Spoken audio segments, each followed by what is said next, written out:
नमस्ते फ्रेंड, आप सभी का एक बार फिर से स्वागत है। और पिछले दिनों से हमारे बैंकर साथी, एम्प्लॉइज, रिटायरी सारे लोग व्यस्त हैं।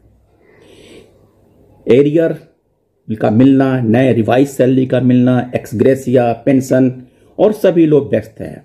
और इन बातों के बीच में 5 डे बैंकिंग कहीं पीछे छूटता जा रहा है।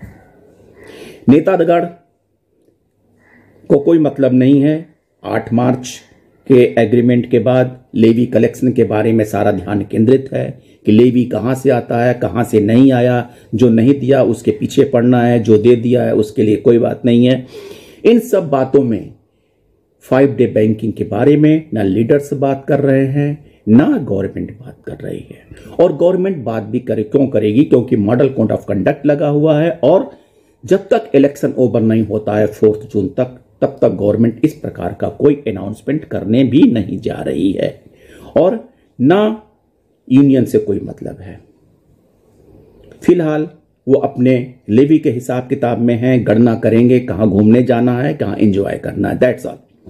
मैंने सोचा कि एक आरटीआई फिर से फाइल करते हैं डीएफएस को और कुछ बातें पूछते हैं, क्योंकि ये पता है कि जो रिप्लाई आनी है वो रिप्लाई का एक ही स्टेज है कि proposal has been received in IR section. तो मैंने जो क्वेरी की है, आज 3 अप्रैल को ये फाइल किया है और उम्मीद करते हैं कि 3 मई तक इलेक्शन के पहले ही एक रिप्लाई आना चाहिए। जो क्वेरीज का है, Indian bank association proposal to close all Saturday as holiday in banking industry has been received in IR section, please provide me copy of same. जैसा कि पहले रिप्लाई में, आरटीआई के रिप्लाई में डीएफएस ने रिप्लाई किया था कि proposal from Indian bank association to close all Saturday as holiday in banking industry has been received in IR section.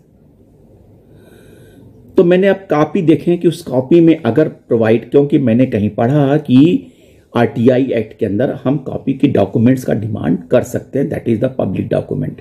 सो अब बहुत डीप में मुझे जानकारी नहीं है कि इसको प्रोवाइड करेंगे कि नहीं करेंगे, लेकिन मैंने उसको डिमांड किया है कि एक्चुअली देखें उसमें है क्या, उसमें क्या रिकमेंडेशन है। Is the above proposal still lying in the IR section of MOF without any action? क्या वो प्रपोजल अभी भी बिना किसी एक्शन के वहां रखा हुआ है, लंबित है? लंबित वर्ड मैंने इसलिए नहीं लिखा क्योंकि उस पर उनका कहना होगा कि मैं इस पर कोई रिप्लाई नहीं दे सकता। And third point, what about the change in timings in working hours in leave of the closure of all Saturday as holidays in bank industry mention in state proposal. और उस प्रपोजल में जो 5 day banking के लिए on behalf पे जो changes होंगे timings के, वर्किंग आवर्स में, वो क्या है? कुल मान के मेरा मानना यह है कि मैं जानना चाहता हूं कि आईबीए ने अपने प्रपोजल में क्या मेंशन किया है आईबीए को, मिनिस्ट्री को अप्रूवल के लिए। देखिए इसका क्या रिप्लाई आता है। कुछ रिप्लाई आता है, अभी नहीं आता है, या किसी सेक्शन के अंतर्गत डिक्लाइन होता है। खैर वो तो 1 महीने के बाद देखेंगे। और हां, ये भी सच है कि इस 4 जून के पहले, यानी कि जब तक कि रिजल्ट डिक्लेयर नहीं होता है जनरल इलेक्शन का, तब तक कोई भी आसार नहीं है 5 डे बैंकिंग के डिक्लेरेशन को। लेकिन इस मुद्दे को जीवंत रखने के लिए, लाइव रखने के लिए मैंने आरटीआई लगाया है। थैंक यू फ्रेंड्स, नमस्ते।